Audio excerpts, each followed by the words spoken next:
Saludos cordiales, buenas noches, gracias por acompañarnos. Este es Hora 25. El proyecto de ley conocido como el de las fundaciones tiene, yo diría, dos ejes fundamentales. Uno que hace relación a lo tributario, al lavado de activos, a los flujos de dineros. Y el otro que hace referencia al control, a las regulaciones, al manejo político de las fundaciones. En esta primera parte vamos a conversar con nuestras invitadas. Nos acompaña Mónica Almeida. Mónica Almeida es periodista. Ella tiene título de periodista por la Universidad Estatal de Guayaquil. Fue corresponsal de la agencia France Press. Ha sido también durante muchísimos años periodista de Diario El Universo. También nos visita aquí en el estudio central de nuestro canal Natalie Farinango. Ella es la presidenta de la Comisión de Régimen Económico y Tributario de la Asamblea Nacional. Es abogada por la Universidad Central del Ecuador y fue voluntaria de las Naciones Unidas en este programa denominado Social Champions. Gracias a nuestras panelistas. Belén, buenas noches. Andrés, amigos, muy buenas noches. El martes, el presidente Daniel Noboa envió su cuarto proyecto económico urgente denominado Ley Orgánica para el Control de Flujos Irregulares de Capitales, con el cual busca prevenir el lavado de activos y otros delitos que se cometen a través de fundaciones, corporaciones, organizaciones no gubernamentales, comunitarias y demás entidades sin fines de lucro. Una de las propuestas que consta en esta ley tiene que ver con los fondos congelados por lavado de activos, fraude o financiamiento del terrorismo. Se dispone que estos sean transferidos a una cuenta única administrada por el Estado en lugar de permanecer en el sistema financiero privado. Escuchemos lo que dijo el presidente al respecto. Que cuando hay dinero de lavado o dinero de criminales incautado o congelado, ese dinero no se puede quedar en bancos privados. Ese dinero tiene que pasar a una cuenta temporal del Banco Central. No puede ser que de repente incautas 50 millones de dólares de un narco y se quede en el mismo banco, sin control. Eso de ahí tiene que pasar al Banco Central hasta que pase pues la extinción de dominio o algún proceso judicial. Precisamente el año pasado, la UAFE reportó más de 4.000 operaciones sospechosas a nivel nacional, que solo entre enero y mayo representaron más de 600 millones de dólares. Pero además en esta ley se incluyen temas tributarios. Se propone, por ejemplo, fijar en el 12% el impuesto a la renta único a las utilidades o dividendos que distribuyen las sociedades en Ecuador entre sus socios o accionistas. Y se plantea una exoneración de 3 salarios básicos unificados. Empezamos con esto, Andrés. Bien, le voy a dar la palabra a Natalie para que nos dé una precisión de orden general que nos permite empezar. ¿Cuál cree usted que es la motivación específica de esta propuesta del presidente? Buenas noches. Buenas noches, Andrés. Gracias por la invitación. Un saludo igual afectuoso a nuestra compañera panelista y, por supuesto, a las familias del país. La cuarta económica urgente enviada por el presidente Daniel Noboa, la Ley de Transparencia Social, busca la prevención, la detección y el control de flujos irregulares a organizaciones sin fines de lucro y también tener este tema de la debida diligencia en cuanto a quiénes son los donantes de estas organizaciones sin fines de lucro y también identificar beneficiarios finales. ¿Y por qué directamente a las fundaciones, a las ONGs? Alrededor de 75.000 en el Ecuador. Como usted lo ha mencionado, hay más de 75.000 organizaciones sin fines de lucro dentro del país donde no se sabe a ciencia cierta si están cumpliendo con los fines para los cuales fueron creados. Además, la recomendación número 8 del Grupo de Acción Financiera Internacional pide a los estados crear un marco normativo para controlar las organizaciones sin fines de lucro y que éstas no puedan ser utilizadas para fines criminales. Es también una exigencia de acuerdos internacionales, dice usted. Sí, del Grupo de Acción Financiera Internacional contra el lavado de activos y la financiación del terrorismo. O sea, parecería, Mónica, que sí, que hay una lógica para hacer toda esta ofensiva, ¿no te parece? Sí, exacto. Buenas noches a Buenas todos. Noches, sí. Y en efecto, es la recomendación número 8 del GAFI, que es el grupo del que está hablando la asambleísta, y es una recomendación que yo recomendaría a todos los implicados en este proyecto de ley leerla. Porque el GAFI lo que recomienda es que los gobiernos aprueben una regulación diferenciada que y que propenda a transparentar las cuentas de ciertas fundaciones sobre las que se sospeche que reciben dinero ilícito que pueda financiar terrorismo o crimen organizado, pero que tampoco se afecten los derechos de los ciudadanos a poder reunirse, asociarse con un fin benéfico sin lucro. Entonces, yo creo que ese, por ejemplo, sí es uno de los principales cuestionamientos que como sociedad civil podemos hacer al proyecto, porque en el proyecto se pone a todo el mundo dentro de la misma normativa. Ese podría ser un elemento constitucional, de afectación constitucional, el derecho a asociación, en fin, habría que ver, ¿no? Habría que ver, pero a mí lo que me parece es que en el proyecto se debería mejorar yendo, digamos, en el marco de lo que es la recomendación del GAFI. A partir de eso, muy bien. A partir de eso. ¿Por qué? Porque el comité de promejoras de un barrio, la iglesia evangélica de la comuna de Guamote o la fundación del pensamiento político Eloy Alfaro o la fundación Esquel o Fundamedios, por ejemplo, no son lo mismo. No son lo mismo. Bueno, pero si hay categorías de fundaciones, ¿ah? Por eso, pero en el proyecto no... Todas son consideradas iguales. Entonces yo creo que ese es uno de los principales, digamos, recomendación que yo haría. Sería bueno que se mejore eso y que exista una clasificación. Y el GAFI hace esa recomendación. Ok, entonces esta posición o este planteamiento que señala Mónica me parece válido. No son iguales todas las fundaciones. Sí, bueno, y la recomendación número 8, como bien lo mencionaba Mónica, es dependiendo de un enfoque basado en riesgos, porque no todas las organizaciones sin fines de lucro representan un riesgo igual. Y precisamente eso se tiene que ir perfeccionando, estoy de acuerdo, dentro del debate que se haga en la comisión correspondiente. Ahora, la instancia para vigilar, para controlar la superintendencia, ¿qué ámbitos de acción tiene y qué capacidad le da la ley? Bueno, precisamente el control de dónde salen los financiamientos, ¿no?, a estas organizaciones sin fines de lucro, si su origen es lícito, sobre todo, y si y tiene que también transparentar las donaciones, los estatutos, quienes integran las fundaciones, que es un control que debería hacer la Superintendencia de Economía Popular y Solidaria cuando se apruebe esta ley. A esta hora, este momento, antes de que entre en vigencia esta ley, antes de que se apruebe esta ley, ¿cómo funciona? Si hay una fundación que tiene características deportivas, digamos, se inscribe en el Ministerio de Deporte, ahora ya ha fusionado con Educación. ¿Qué pasa con una fundación con preocupaciones culturales, con preocupaciones sociales? Cada una tiene un ministerio donde inscribirse, nada más. Sí, totalmente, están dispersas, como usted bien lo mencionaba, algunas están inscritas en el Ministerio de Inclusión Económica y Social, Ministerios de Deportes, Culturas, y defendiendo la rama por la cual se hayan creado. ¿Qué va a hacer este proyecto de ley o qué pretende hacer? Es que haya un registro único que permita controlar precisamente cuáles son los objetivos de estas fundaciones y que permita mayor control dentro del Estado. En este momento las fundaciones no dan cuenta de sus recursos, de sus manejos, de lo que hacen con el dinero. ¿Este momento como está establecido? Bueno, digamos que la normativa se puede mejorar y eso va apuntando también este proyecto económico urgente para que haya una rendición de cuentas también a quienes son sus donantes y a la ciudadanía, que es principalmente a quienes deben rendir cuentas. O sea, el principio es controlar. Me parece que eso está bien, Mónica. Claro. Porque no sabes qué dinero estará entrando a estas fundaciones. Y ahora las fundaciones sí rinden cuentas. Sí, claro. Sí, si yo estoy en una fundación que está en el Ministerio del Deporte, cada año le tengo que hacer un informe al Ministerio de Deporte sobre mis cuentas, mis beneficiarios, mis donaciones, etcétera. Y generalmente, en principio, que la idea es muy buena de transparentar esto, porque yo debería tener un sitio web donde pongo toda esa información, por ejemplo. ¿No, verdad? Exacto. El problema es que eso no se cumple y el Ministerio del Deporte no tiene ninguna capacidad de controlar a esa fundación. Yo creo que nunca ni notifican a nadie, ni les llega nada, no pasa nada.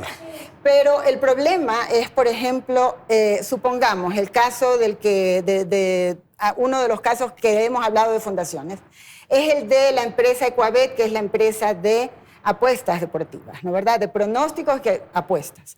Y que en el 2023 tenía 13 millones de ingresos. Se convirtió en fundación y ya no hay acceso a esa información, porque esa información no es pública. Esa información está en una fundación que pertenece al Ministerio de Salud. Supuestamente se ha dicho que hay 2 millones que se han ido a esa fundación, pero del resto no se sabe nada. Pero entonces es una forma de sortear, de burlar estos controles, se constituyen en fundaciones y hacen esto que tú dices con las casas de apuestas, por ejemplo. Por ejemplo. Podría ser una razón. Ahora, detrás del proyecto, que a mí me parece un poco apresurado, ¿está verdaderamente normándose este tipo de cosas? Claro, eso es lo ideal. O sea, mi duda no queda totalmente satisfecha. ¿Por qué? Porque todo el control se lo pasan a una superintendencia que no puede controlar ni siquiera las 1000 cooperativas de ahorro y crédito que existen en el país y que en los últimos años ahora ya estamos en 475, según el superintendente. Pero este año hemos tenido ya 2 quiebras. Entonces es una institución, esta superintendencia, que no ha podido controlar eso, que de cierta manera es un flujo de dinero que va y viene, son los socios cooperantes que están dentro de la cooperativa, que se benefician, etc. Entonces, ponerle a este organismo 75,000 instituciones, entidades chiquitas, grandes, medianas, lo que sea, creo que va a ser una tarea titánica. Yo diría que lo ideal sería que dentro de la ley se piense en ciertas categorizaciones y de acuerdo a la cierta categorización pasas a un control de superintendencia del control del mercado, pasas a unas obligaciones de ley de compañías, porque les están obligando también a que presenten balances y todo. Yo digo perfecto, o sea, cuando una fundación considero que gana o que tiene ingresos por más de $200,000, tiene que presentar balances. Tiene que presentar, claro. Tiene que presentar un consejo directivo, claro. Tiene que presentar qué proyectos ha hecho, quiénes son los donantes. O sea, el sistema bancario debe saber cuál es la cuenta, cuál es el RUC, etcétera. Y el público en general, nosotros, debemos saber también sus cuentas. O sea, porque nosotros como periodistas de investigación también hemos ido a investigar las fundaciones. O como ciudadano común y corriente que quiere saber que esa fundación que está trabajando en el barrio o en la comunidad, ¿qué están haciendo con el dinero? Porque por último, yo, Mónica Almeida, quiero todos los años darle tanto dinero aportarle a una fundación para que trabaje en pro de la educación, por ejemplo. Ese es un tema fundamental, o sea, esto de transparentar, lo que acaba de señalar Mónica. Y yo he visto muchas fundaciones y organizaciones de estas características, por ejemplo, en los Estados Unidos, en donde en la página web sale el auspiciante, el sponsor, y están ahí las empresas que apoyan y que están dando recursos. Eso se debería hacer aquí. Por supuesto, y dentro de los artículos de la ley también se hablan de que se debe acoger un plan de integridad en donde hagan este ejercicio las organizaciones sin fines de lucro de transparentar cómo son sus donaciones, sobre todo a sus donantes, pero como bien ustedes lo decían, también a la sociedad, que sepan cómo están constituidas, inclusive para que llame la atención a la sociedad, y ustedes lo decían también, para que pueda traer más donantes y ampliar su labor social. Lo que pasa es que lamentablemente muchas organizaciones sin fines de lucro solo han quedado con la personalidad jurídica, pero en la práctica no están cumpliendo sus objetivos. Ah, bueno, son fundaciones fantasmas en algunos casos, ¿no? Y recordarán que hace algunos meses atrás la ex ministra del MIES, hoy ministra de Gobierno, denunció a 26 fundaciones, que eran fundaciones efectivamente de papel, que tenían inclusive convenios con el Estado, pero no estaban prestando los servicios. Entonces eso es lo que también debemos prevenir con esta norma. Y la otra observación que señala Mónica, en el sentido de que se le entrega esta responsabilidad del control, de la vigilancia, del monitoreo, como se llame, a la superintendencia, una superintendencia que quizás no está con los recursos, con las capacidades de emprender esto. Y esa apreciación es bastante importante. Nosotros también ejercemos control político sobre las superintendencias, pero ¿por qué la importancia, considero yo, de darle esta potestad o esta competencia a las superintendencias? Porque ellos generan justo los reportes de operaciones sospechosas, a las alertas para que generen reportes de operaciones sospechosas a la Unidad de Análisis Financiero y Económico. Justo con la ley recientemente, hace un año aprobado, pero recientemente en vigencia, el 29 de julio del 2025, la Ley de Prevención, Detección y Combate al Delito de Lavado de Activos habla de que estas instituciones deben trabajar de manera coordinada para que cuando emita la UAF reportes de operaciones sospechosas o reportes de operaciones inusuales, pueda dar el seguimiento también ante Fiscalía General del Estado. Entonces, por ahí yo creo que va, porque las superintendencias ya tienen unidades anticomplementarias de antilavado para poder combatir también este delito. Ahora, se le concede un poder extraordinario también a esta autoridad. Ellos pueden intervenir y pueden llegar incluso a bloquear los fondos. O sea, es más que un juez que puede bloquear esos fondos por un tiempo determinado. Sí, a mí me preocupa también en la segunda parte del proyecto, que es lo relacionada con la UAFE y con los reportes de actividades ilegales, ¿no verdad? Y eso no es solo para las fundaciones. Yo digo que, uno lee el proyecto y eso es para todo el mundo. Y a mí me parece que se le está dando una potestad muy grande Perdón, a los esto señores que de la estamos UAFE. hablando es no solamente para las fundaciones. No, es para todo el mundo. Es para todo el mundo, empresas, para todo el mundo. Okay. El momento que el señor de la UAFE ve las cuentas bancarias, recibe también el reporte de la entidad financiera y considera que hay una actividad ilegal o que hay sospechas de una actividad ilegal, hace el ROI, este reporte de digamos, transferencias de fondos ilegales, y ya con eso simplemente ese dinero está congelado. Y entonces habrá que esperar la decisión de un juez que valide o digamos, revea la decisión. Entonces, me parece ahí que quizás ha faltado un poco de desarrollo en el proyecto, o si es así que lo quiere el gobierno, no lo entiendo muy bien, porque de cierta manera lo que se está haciendo es quitarle la capacidad a la Fiscalía, porque generalmente la UAFE lo que hace es que le pasa estos reportes a la Fiscalía, y la Fiscalía es la que comienza si investiga o no investiga y sigue su proceso legal penal. Pero aquí inmediatamente se congelan los fondos y son los jueces los que tienen que intervenir. Entonces, no sé si faltó explicar mejor el procedimiento en el proyecto o es así como va a funcionar. Si es así como va a funcionar, a mí me parece un poco como apresurado.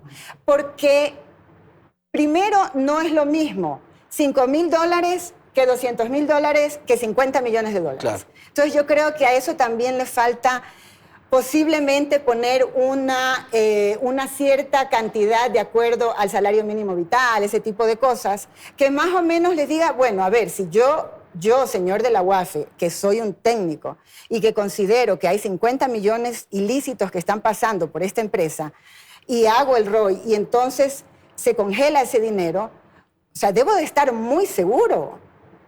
Claro, porque si estoy en capacidad de bloquearle 50 millones para poner, le puedes quebrar a la empresa. Y claro, llama la atención esto que acabamos de escuchar, en el sentido de que en este proyecto que está pensado en las fundaciones y que tiene como afán el control del lavado de activos y el flujo de dineros irregulares, se incorpore un capítulo, una sección sobre esto que es de las empresas.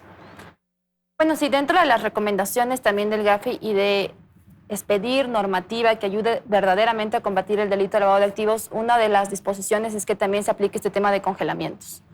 Yo creo que va a aplicar más bien dentro del proceso judicial, en donde por años existen congelamientos, está congelado por el banco. Claro.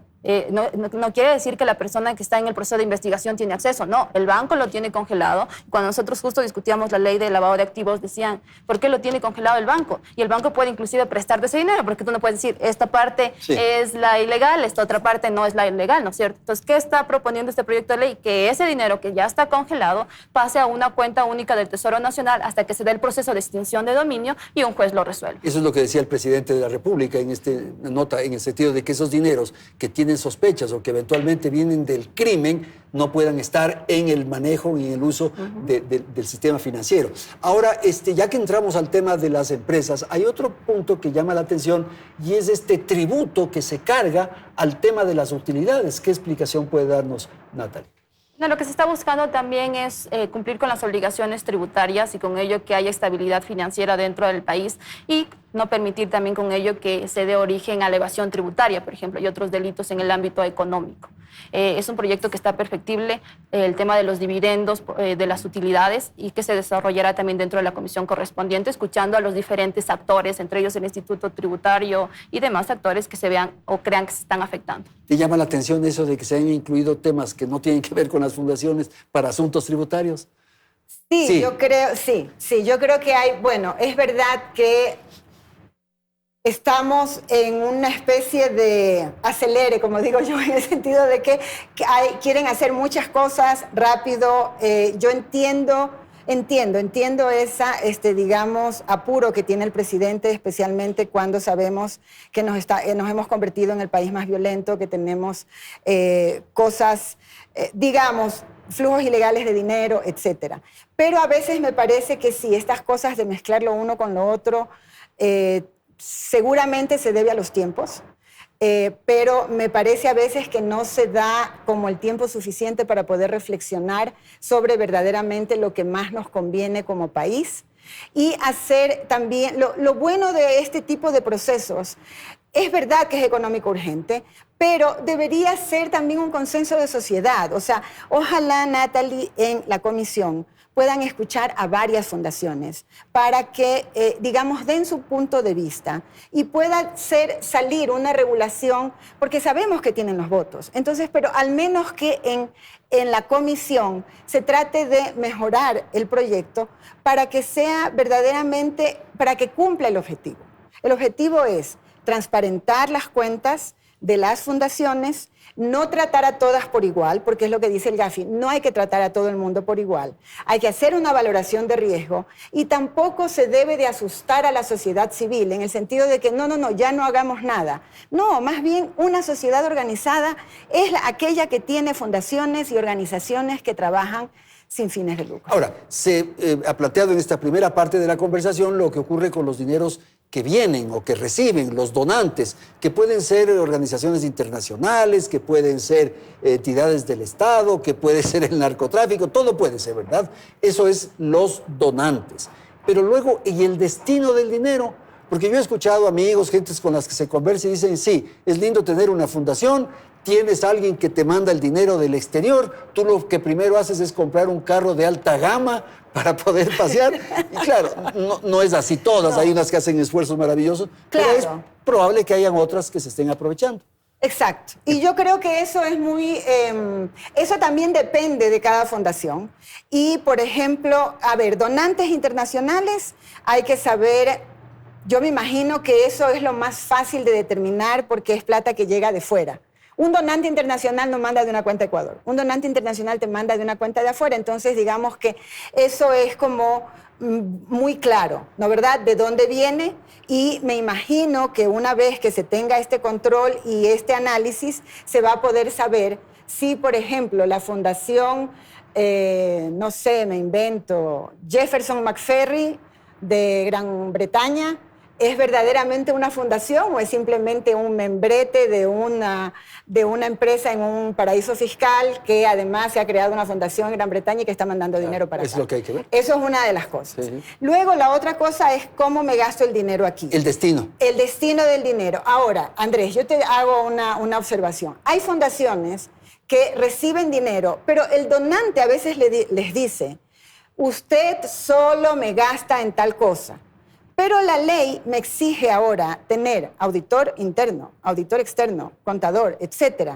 Y si yo manejo un flujo de $5,000 mensuales, es que acaso, o sea, ¿cómo voy a hacer con todos esos gastos que tengo? Voy a tener que crear un departamento para tener que atender estas exigencias. Ya, y esos son los dos extremos. Y luego en el medio, es verdad, hay, por ejemplo, cuando nosotros investigamos los Panama Papers, había muchísima fundación que era membrete de empresas en paraísos fiscales. Seguro, para tapar estas para cosas. Tapar estas Lo mismo cosas. que de alguna Entonces, manera... Yo ni siquiera traigo mi plata aquí, porque si la traigo acá tengo que pagar impuestos. Entonces yo la dejo en Panamá, luego en Panamá me creo una en Islas Vírgenes Británicas y después creo otra fundación en Panamá. Y entonces ahí pongo $10 millones y nadie sabe de ese dinero. Pero ese manejo tan extraño que puede ocurrir en 75,000 fundaciones, uno no sabe en qué mundo está. Y lo que tú acabas de señalar respecto a la casa de apuesta, esta que investigaste, es lo más increíble. ¿Manejan cuántos millones de dólares? Según se publicó en el 2023, tuvieron ingresos por $13 millones. 13 millones y se convierte en fundación. Y ya con eso está incluso exonerada de impuestos y tratamientos especiales, ¿ok? Y lo que te contaba, por ejemplo, el instituto político, Eloy Alfaro, que lo crearon en el 2017 antes de que se acabe el correísmo. Esos eran los correístas que estaban saliendo. Y luego le pagaron $6,000 mensuales a Rafael Correa para que dé unas charlas. ¿De dónde? Y él les pasó una ¿Cuándo? factura por $40,000.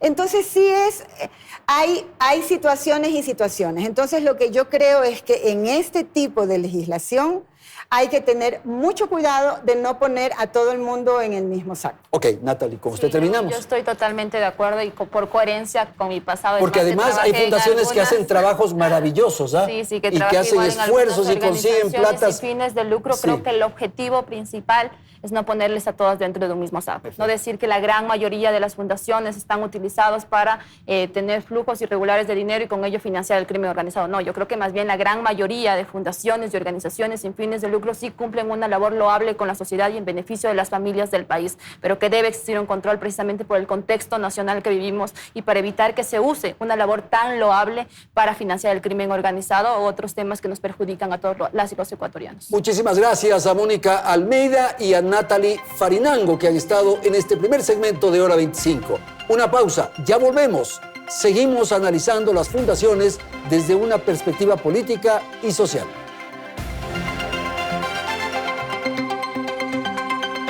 Hora 25, con el auspicio de...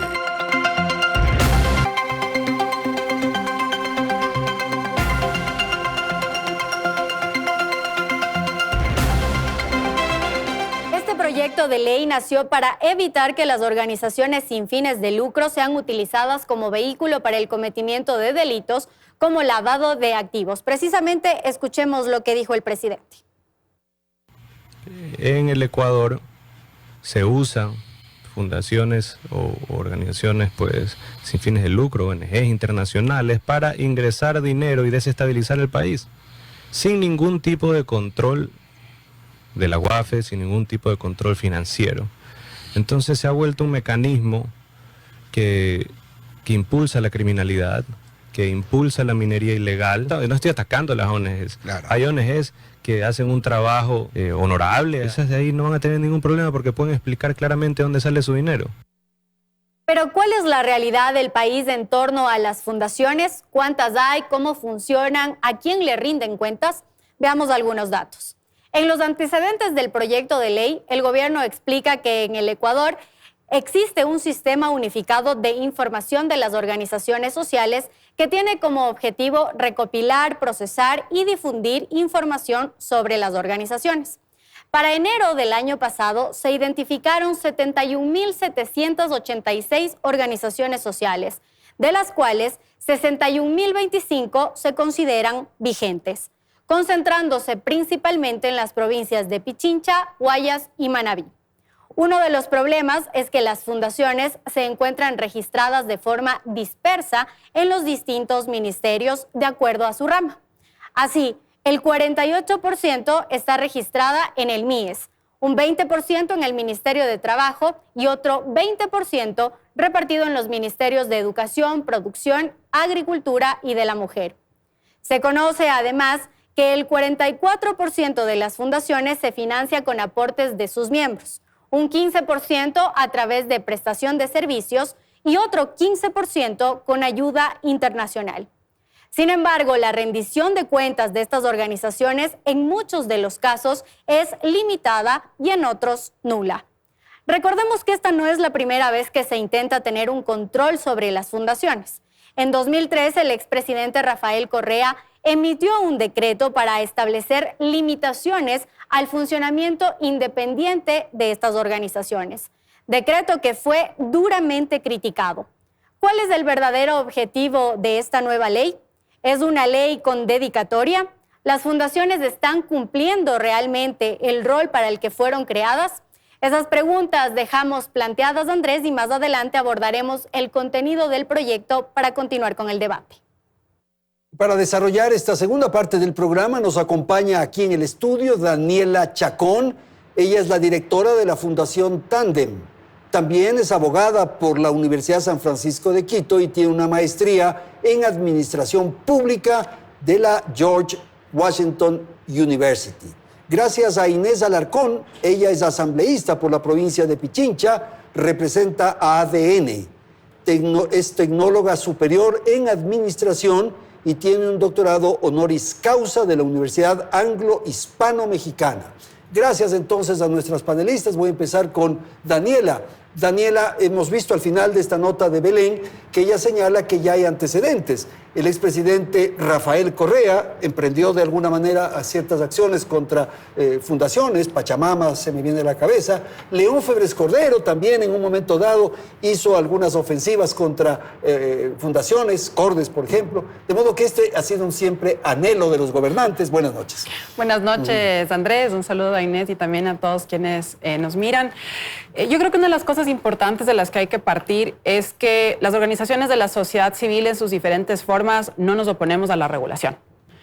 No nos oponemos a la transparencia ni a la rendición de cuentas. De hecho, venimos pidiendo una legislación específica para nosotros desde hace mucho tiempo, porque estar sujetos a un decreto, a la discrecionalidad del Poder Ejecutivo, cualquiera sea este, es extremadamente riesgoso. Y de hecho hay un proyecto de ley que está pendiente de discusión y de aprobación en la Asamblea Nacional, del cual muchas de nosotras hemos participado. Y claro, nos preocupa que este proyecto de ley utiliza una narrativa estigmatizante, ¿no?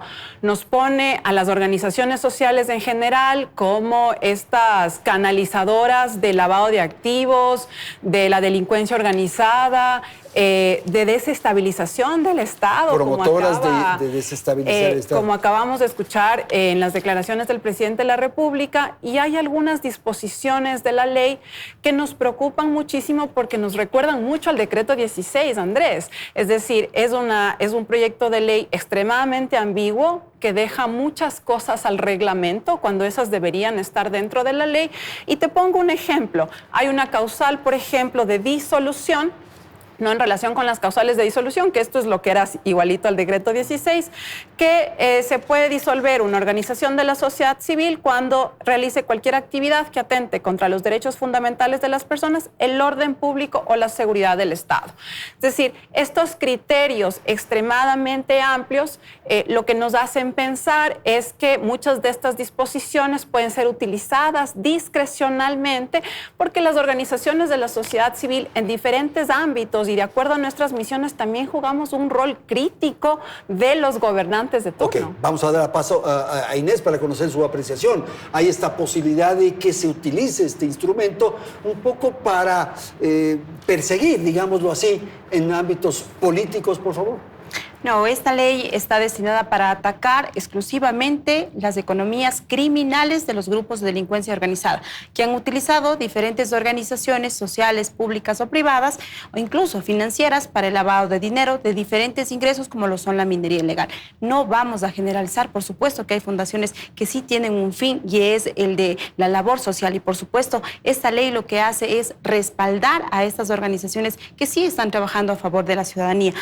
Y concuerdo, el decreto 16 era a discrecionalidad del Ejecutivo, por supuesto que sí. Y justamente por ello el presidente envía un proyecto de ley que tiene que ser debatido y tiene que ser construido con la ciudadanía, con la academia, con expertos nacionales e internacionales, con ustedes, las fundaciones, porque justamente es un proceso democrático en el cual se va a formar esta normativa. Ahora, ¿qué señales hay de que efectivamente hay dineros provenientes de la criminalidad en las actividades de las fundaciones para generar este proyecto de ley? Mire, la diversificación criminal ha tomado muchos de los dineros que se manejan ilegalmente en nuestro país y la diversificación criminal lo hace a través de diferentes canales, de diferentes movimientos. Necesariamente lo hacen a través de instituciones, lo hacen a través de fundaciones, lo hacen a través de organizaciones. Justamente el año anterior, el MIES denunció ante la Fiscalía 26 ONG que eran fundaciones de papel que habían movido más de 4 millones de dólares. Entonces, estos indicios, y claramente la UAFE también lo ha indicado, y el SRI, hay miles de millones de dólares que se están moviendo a través de estas organizaciones que se forman únicamente para eso, para evadir impuestos o únicamente para la criminalidad. Ahora, es evidente que tiene que controlarse, usted mismo, Daniela, lo ha señalado. Tal vez las formas en las que se está planteando es lo que genera dificultad o problema. Yo respondería esto en dos partes. La primera, en efecto, el Estado ya tiene mecanismos de control a los que las fundaciones estamos sujetas. Entonces, cuando nosotros recibimos un recurso, ya sea de una donación internacional o de una donación local, nosotros tenemos que explicar de dónde viene, ¿no? Es decir, el banco no nos libera los recursos, porque además tenemos que tener un RUC, tenemos que tener una cuenta bancaria autorizada. El banco no nos libera los recursos hasta que no esté justificado de dónde viene. El dinero viene por los sistemas financieros internacionales. Así es. Llega al banco local y ustedes tienen ahí unos recursos. Nosotros tenemos que justificar de dónde vienen esos recursos. Usualmente son convenios de donación que se suscriben con las organizaciones que nos financian, que nos donan. Además de esto también es reportado a la UAFE y luego nosotros obviamente declaramos impuestos y pagamos impuestos. Entonces es importante señalar que de ya conocerse que existen organizaciones de la sociedad civil que están siendo mal utilizadas para el lavado de activos y la comisión de delitos, existen obviamente todas de estos mecanismos de control. Estos son delitos, entonces aquí tiene que activarse el código penal y perseguir esos delitos. Eso por un lado. Por el otro lado, sin lugar a dudas, es importante que las organizaciones de la sociedad civil tengamos sistemas de integridad, que tengamos rendición de cuentas, códigos de ética, transparencia. O sea, estas cosas son fundamentales y coincidimos, digamos, en ese sentido en lo que está establecido en la ley. ¿Cuál es el problema, Andrés e Inés? El problema, primero, es cuando hablamos de una ley económica urgente, no hay tiempo para discutir, claro, sí. No hay tiempo para el debate, no hay tiempo para una socialización. Y el otro, y claro, yo mencionaba que tenemos esta ley que está en la Asamblea. Qué interesante hubiera sido que a esa ley que nos va a regular a nosotros como sector se incluya un capítulo de transparencia, ¿no es cierto?, rendición de cuentas y demás. Y de ahí las otras dos preocupaciones que nosotros tenemos es que se le entrega a una superintendencia que no sabe nada respecto de organizaciones de la sociedad civil un control, y luego que los mecanismos que se establecen para la transparencia y otras pueden ser demasiado complejos de cumplir dependiendo del tipo de organización y un comité barrial versus, digamos, una organización que tiene ya muchos recursos, y estas diferencias no están establecidas en la ley, sino que se envía todo al reglamento, que puede ser discrecional. Ahora, Daniela, cuando pensamos en una cooperativa, hay unos socios que se han reunido y han establecido ciertas disposiciones para promover, para impulsar la cooperativa.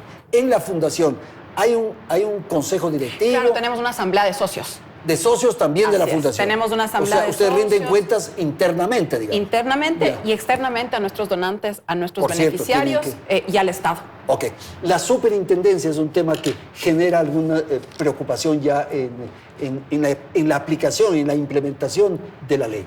Bueno, como se indicó de inicio, en realidad lo que hacen es las fundaciones o las organizaciones sociales dependen de cada ministerio. Lo que se va a hacer es regular y darle un marco normativo a través de un solo ente rector, en este caso la Superintendencia de Economía Popular y Solidaria. Ya no tienen que inscribirse, registrarse en los ministerios. Ya no va a ser necesario estar tan dispersos en los diferentes ministerios, sino más bien un solo ente rector, y en este recae la Superintendencia de Economía Popular y Solidaria. Y aquí es importante hablar de la rendición de cuentas, porque en este caso nosotros solicitamos que todas las organizaciones sociales brindan informes anuales de usos de recursos con carácter público. Quienes estuvieron anteriormente, la señora periodista indicaba que cuando pasaba a ser una fundación, esos recursos, ya esos informes de estos dineros, de estos recursos, ya se hacían reservados. Por tanto, lo que estamos solicitando es que esta información de estos recursos sean con carácter público, para que se transparente la información de los dineros que ingresan, así como a quién van a ser enviados.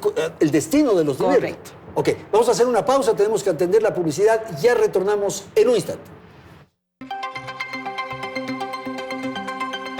Hora 25, con el auspicio de...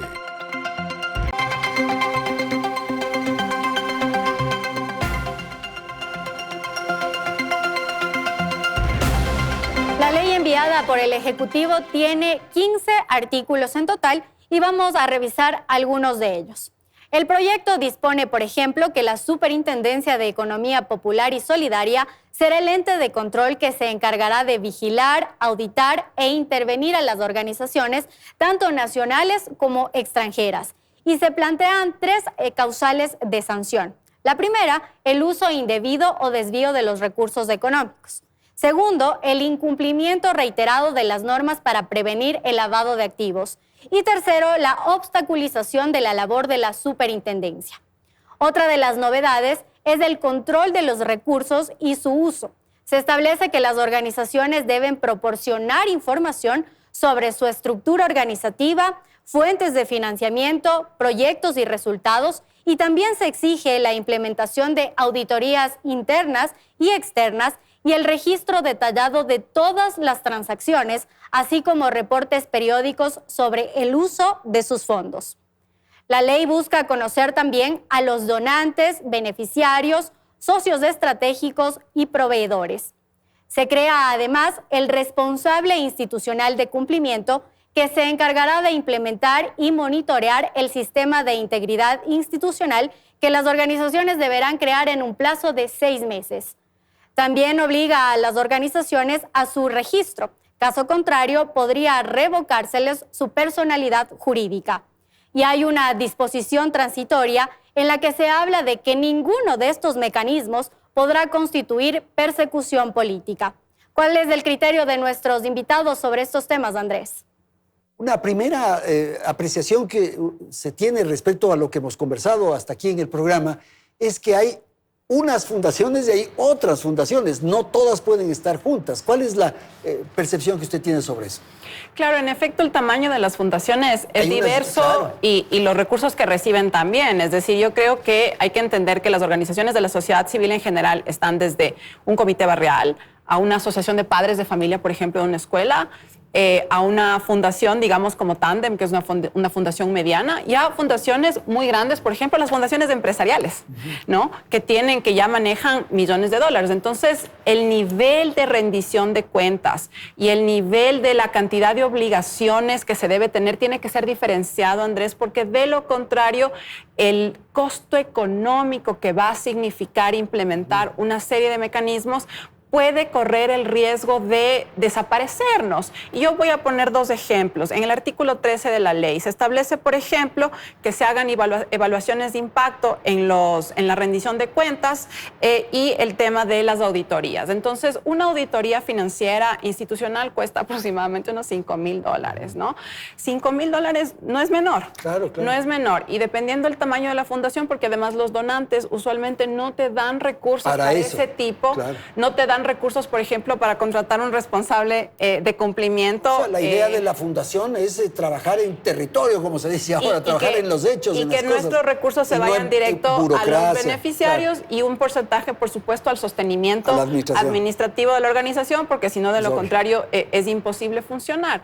Entonces, este tipo, por ejemplo, de requisitos deben ser diferenciados, ¿no? Yo no estoy diciendo que no se hagan. Hay que hacerlos. Muchas organizaciones en lo que podemos los hacemos, pero el riesgo también de que se restrinja la libertad de asociación por esta sobrecarga burocrática y administrativa que podrá tener buenas intenciones, pero que en la práctica la implementación puede tener un impacto no deseado, y ahorita, como está la ley, toda esa regulación se manda al reglamento en vez de estar en la ley, que nos brindaría a nosotros más seguridad jurídica. De alguna manera, los temas que plantea Daniela tienen lógica en el sentido de que no se puede medir con la misma vara a una fundación chiquita que a una fundación grande. Bueno, sí, hay que recordar que es un proyecto de ley de transparencia social, es un proyecto que hay que trabajarlo, hay que debatirlo y hay que construirlo.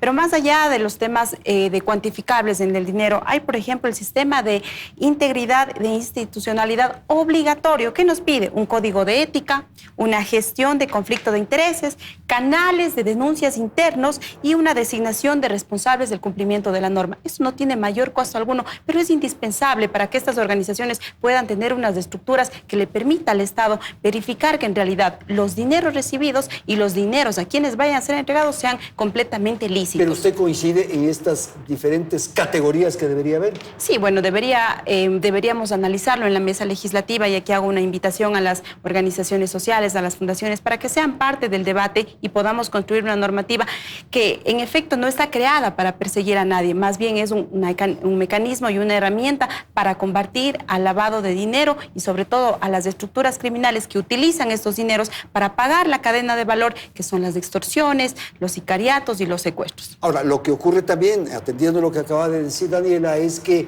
con estas disposiciones, las fundaciones, estoy pensando más en las pequeñas, en aquellas que están un poco en la comunidad, en el barrio, tienen que destinar recursos, esfuerzos, administración, en fin, que distrae un poco su tarea central. Bueno, lo importante es que haya la regularización, lo importante es que se cree una estructura y que haya una normativa que le permita a las organizaciones sociales, independientemente de su tamaño, que estén regularizadas y que se pueda controlar. Ahora, en el país hay organizaciones no gubernamentales, fundaciones extranjeras que operan con ciertas disposiciones de sus casas matriz. ¿Cómo funcionarán acá ahora con esta ley? Bueno, tal como está planteada la ley, digamos, nos aplica a todas las organizaciones. Todas están en las mismas condiciones. Que tenemos personería jurídica constituida en el Ecuador. Y así debería ser, ¿no? Y así debería ser, claro. Exactamente. Y no hay esta diferenciación, como hemos hablado, de la que yo quiero insistir, digamos, porque uno de los grandes problemas, digamos, que tenemos las organizaciones de la sociedad civil es cómo nos financiamos, ¿no? La lucha por conseguir los fondos. Pero es que, Daniela, las que hacen bien, las que hacen correctamente, es así. Que estoy segura. Y las otras hay que controlarlas. Por supuesto, que estoy segura que somos la mayoría. Seguro. Es decir, y así como las organizaciones de la sociedad civil se han utilizado, se han mal utilizado para el cometimiento de crímenes, lo propio las compañías privadas, lo propio el Estado, ¿no? Es decir, porque cuando el crimen organizado permea en las sociedades, las permea en todos sus ámbitos. Entonces, sin lugar a dudas, es absolutamente necesaria una regulación. Estas cosas, por ejemplo, que dice Inés, sobre tener un código de ética, sobre tener políticas de resolución de conflictos, de interés y otros, son cosas fundamentales que yo estoy segura que las organizaciones de la sociedad civil estamos absolutamente dispuestas a cumplir. Nuestra principal preocupación, yo diría, es primero que no se estigmatice en el discurso de las autoridades ¿qué somos las ONGs? En muchas ocasiones las ONGs, y yo quiero ser franca en esto, estamos reemplazando el rol del Estado en muchos territorios a los que llegamos, a donde no ha llegado el Estado, somos nosotras quienes estamos cumpliendo, digamos, algunas de esas labores. A veces trabajamos con beneficiarios en condiciones altísimas de vulnerabilidad y, por ejemplo, la ley habla de que hay que entregar información a detalle de los beneficiarios. Por ejemplo, es una preocupación. Nosotros trabajamos con víctimas de violencia de género.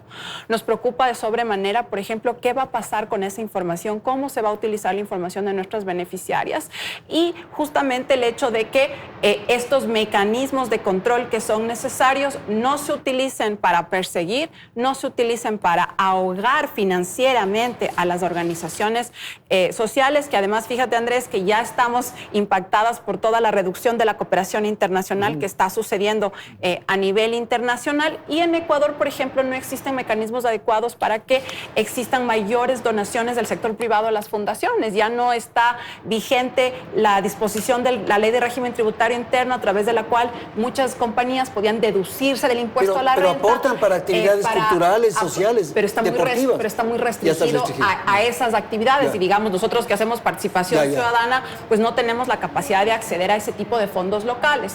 Entonces, creo que sí cabe una discusión más profunda, Inés, y a la Asamblea Nacional en general sobre el alcance de la ley y cómo las disposiciones específicas podrían tener este impacto negativo, y centrarnos justamente en lo que tú mencionas, el control del uso del dinero, que es absolutamente necesario que nosotras seamos revisadas cómo se utilizan nuestros recursos y a dónde están yendo. El tema de las organizaciones, un poco más de base, si cabe el término, sí es preciso que se ponga mucha atención, porque hay fundaciones que hacen trabajos notables en distintos órdenes en favor de la población, de la comunidad. Incluso hay fundaciones que están vinculadas a la iglesia, por ejemplo. Entonces sí es necesario entender ese mundo y no por atacar aquello que me parece, como coincido con Daniela, me parece fundamental, que es los dineros sucios, se pueda estar afectando a esas otras, ¿no?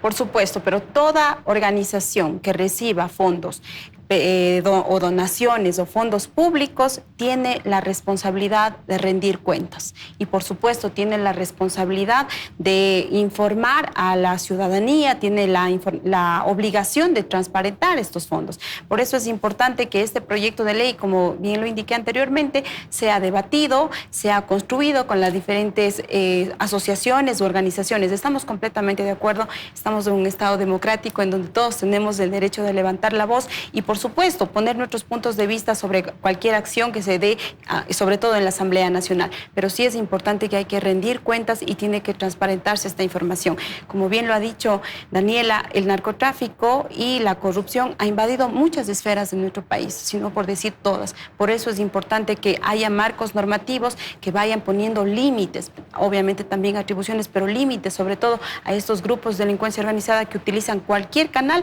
para lavar el dinero. El tema de la superintendencia, quisiera su apreciación. ¿Cree usted que esta entidad está en capacidad de enfrentar un desafío como es este, el de revisar, pongámoslo así en términos generales, 60.000 fundaciones? Bueno, necesita un ente regulatorio, en este caso la Superintendencia de Economía Popular y Solidaria será quien esté a cargo de llevar el cumplimiento como tal del uso debido de recursos, del incumplimiento contable, la obstrucción o entorpecimiento del control estatal, como ya lo había indicado y como está en el proyecto de ley. Más bien creo que es un ente que se va a encargar de regular y de verificar que se cumplan todas las acciones que se están solicitando en estas organizaciones sociales. Al final de la nota de Belén subrayaba de que uno de los planteamientos que se formula desde el gobierno es que esto no es para perseguir a nadie. ¿Hay el riesgo de que eso pueda ocurrir? No, no es una ley que busca perseguir a nadie, es una ley que busca fortalecer y darle protección a las organizaciones legítimas, a las que sí están haciendo la labor social. Lo único que busca este proyecto de ley es ser una herramienta más para combatir el crimen organizado, para combatir el lavado de activos y sobre todo en este contexto de inseguridad que vive en nuestro país no podemos dejar puntos ciegos y en este caso se están utilizando algunas organizaciones públicas, privadas, financieras para el lavado de dinero y sobre todo se ha investigado de la minería ilegal. En la minería ilegal. Correcto. Vamos a terminar, Daniela, su apreciación final. Tal como está planteado el proyecto, lamentablemente incluye varias disposiciones que podrían ser utilizadas e interpretadas para restringir y para ahogar financieramente a las organizaciones de la sociedad civil que trabajamos por el bien del país y de nuestra sociedad. Las ONGs no nos oponemos a la regulación, a la transparencia, al control. Queremos ser reguladas, queremos una ley específica de nuestro sector y estamos muy preocupadas por que se apruebe la ley tal como está y esperamos realmente un debate serio, amplio, con participación ciudadana que nos permita explicar adecuadamente cuáles podrían ser los impactos negativos de esta ley. Muchísimas gracias a Inés Alarcón y a Daniela Chacón. Gracias a la audiencia, nos despedimos, felicidades, hasta el próximo domingo. Teleamazonas presentó Hora 25 con el auspicio de